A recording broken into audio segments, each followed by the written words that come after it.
Qualquer outra hipótese serve, pelo menos para discutir. Essa, não.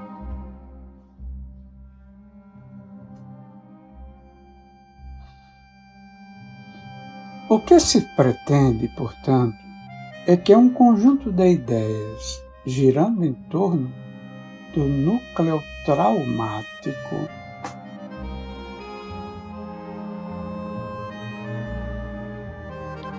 isole-se do contexto global da consciência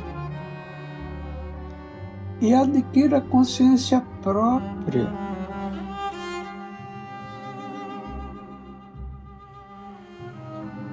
Tanto quanto memória específica e inteligência. Todo equipamento, enfim, de uma pessoa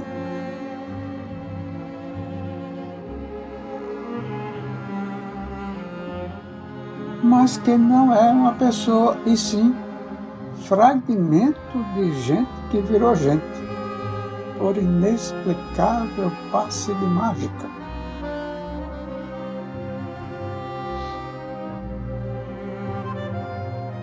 Mais cauteloso, Freud admite a cisão da consciência e fala de um estado segundo ou condição segunda, não de uma personalidade.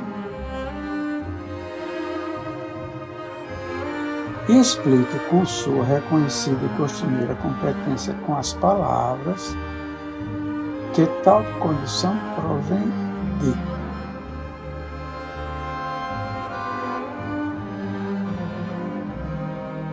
um grupo de ideias originadas do estado hipnótico, ideias essas que são excluídas da atividade associativa com o resto.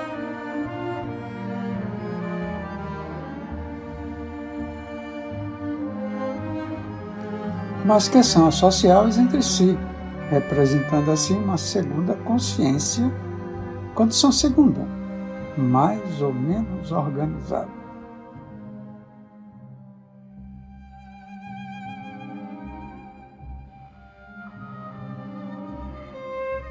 O destaque é meu.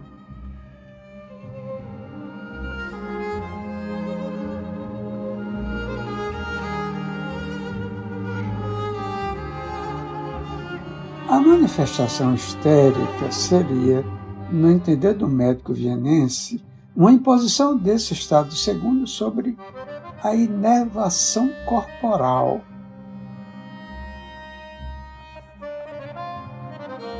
Usualmente controlada pela consciência normal.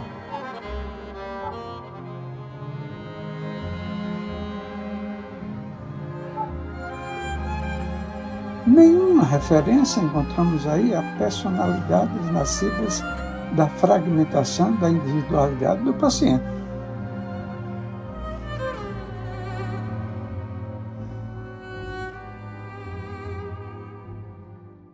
A crise histérica é, no dizer de Freud, evidência suficiente a demonstrar o elevado grau de organização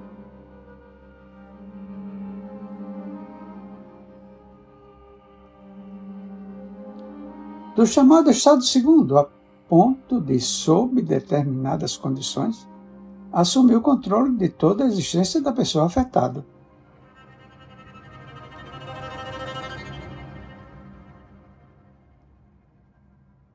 Com o que se caracteriza a histeria aguda, ou La Grande Hystérie, do professor Charcot.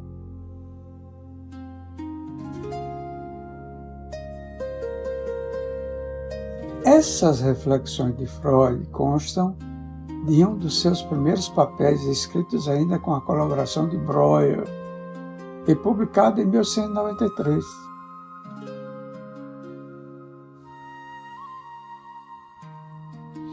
Observe, ainda a respeito disto, que Freud recorre, para essas observações teóricas, ao caso de uma jovem que,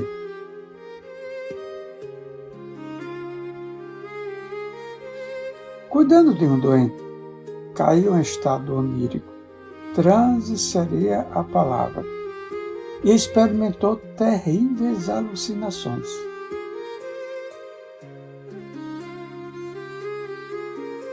O fenômeno voltaria a ocorrer de outras vezes no futuro.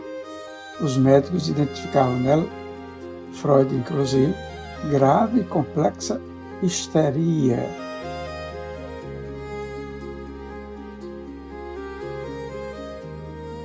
Mas as informações, mesmo precárias, de que dispomos nos relatos técnicos dessa natureza, pintam um quadro de mediunidade.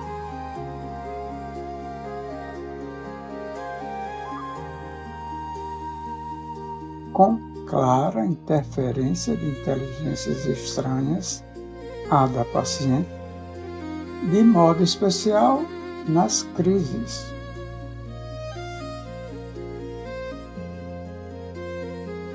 Durante as quais ele nada sabia de sua língua materna, o alemão, e só falava inglês.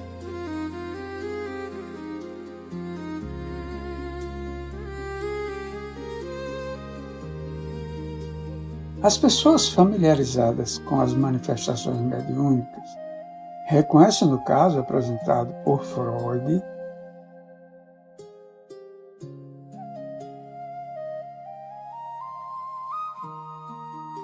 o fenômeno de xenoglossia, estudado, entre outros, pelo pesquisador italiano Ernesto Bolzano.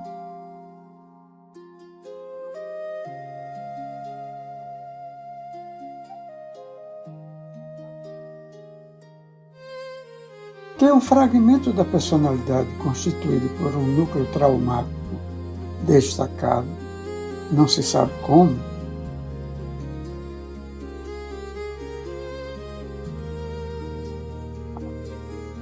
da individualidade, possa falar a língua que essa pessoa desconhece.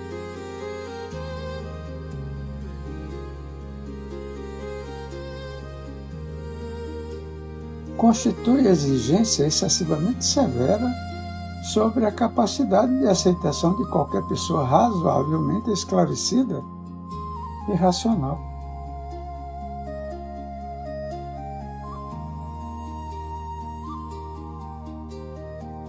No entanto, aceita-se mais facilmente uma teoria dessas do que a hipótese da presença espiritual.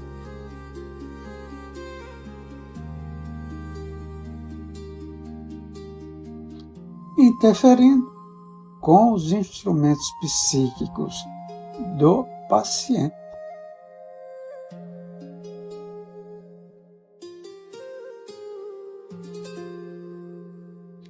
Em outras palavras, é preciso admitir-se a criação de uma personalidade consciente e atuante, ou consciência,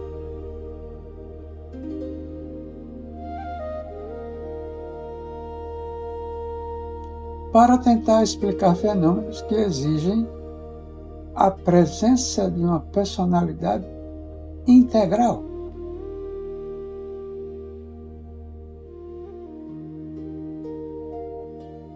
Essa construção teórica parece ter o singular propósito de evitar a todo custo a admissão da interferência exógena, que oferece o grave inconveniente de pressupor a realidade espiritual.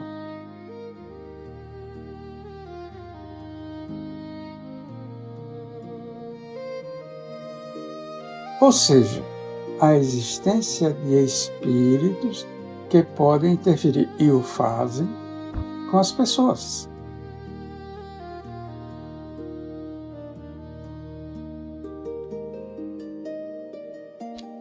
Reiteramos que o texto de Freud, no entanto, não autoriza a ideia de uma personalidade, como vimos,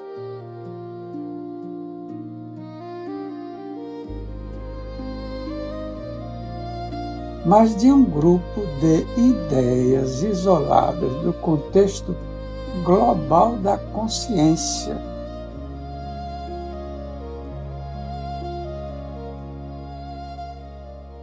E que assume o controle do sistema e manipula a pessoa.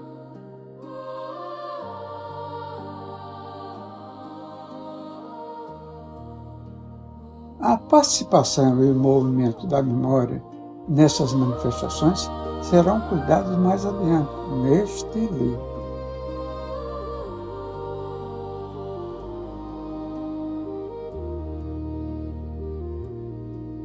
Basta dizer, por enquanto, que a memória dos eventos ocorridos durante a possessão ou invasão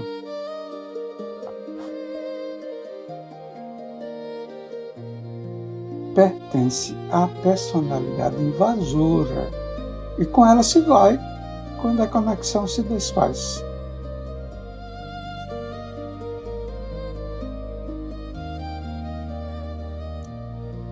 Para que a personalidade primitiva, ou residente, reassuma os controles do instrumento de manifestação, que é o seu corpo físico.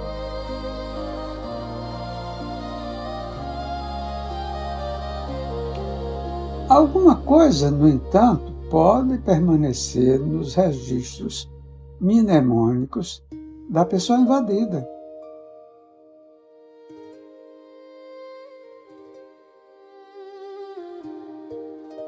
Tanto que pode, sob condições especiais, ser resgatada pela hipnose.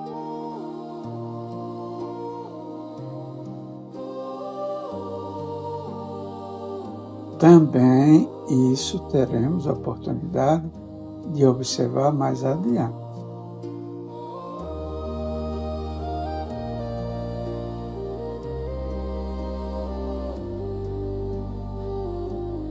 Anteciparemos apenas um deles, o de Henry Hawksworth, que após 40 anos com a personalidade submersa,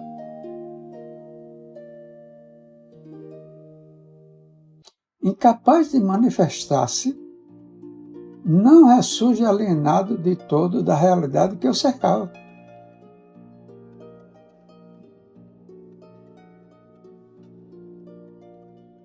Embora tenha praticamente que reaprender a vida, sua memória não está de todo alheia.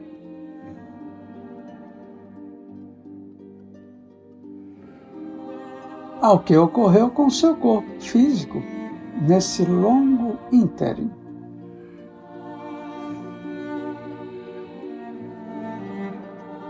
Ele conseguiu, aliás, expressar bem esse aspecto no livro em que escreveu a respeito ao dizer: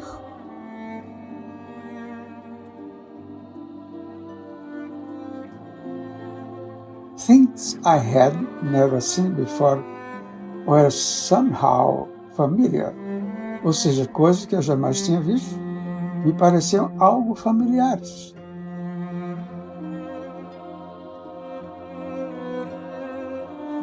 De minha parte, eu proporia uma ligeira reformulação nesse texto.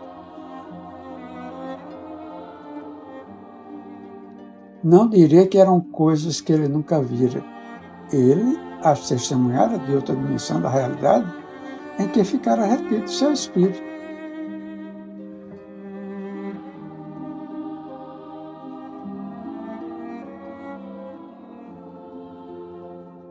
E ao reler os registros que, de alguma forma, passaram pelo seu psiquismo biológico, se assim podemos dizer,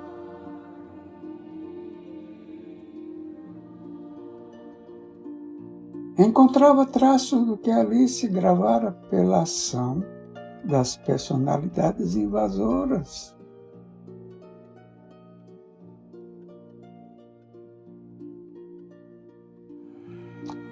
Isso sugere ter a memória um componente ou apoio nas estruturas do corpo físico.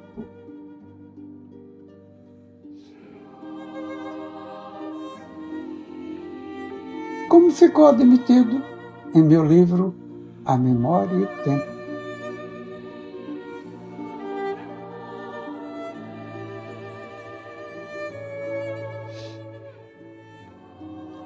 Experiência semelhante à de Hawksworth ocorreu com Christine Sizemore,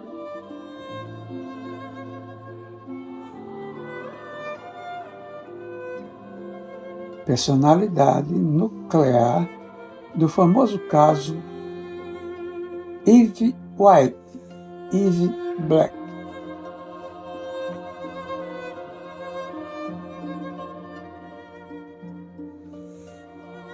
Esta, como outras singularidades e enigmas da mente, estão à espera de ampla reavaliação.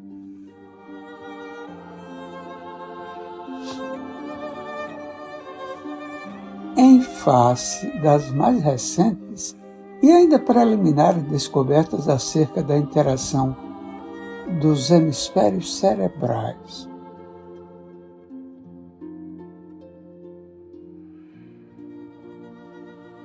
Julian Jaynes, Peter Russell, Anthony Smith, Helen Van Bach, entre outros.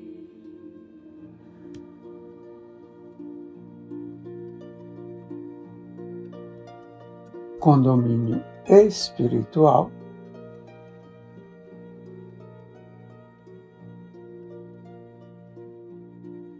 Hermínio Miranda.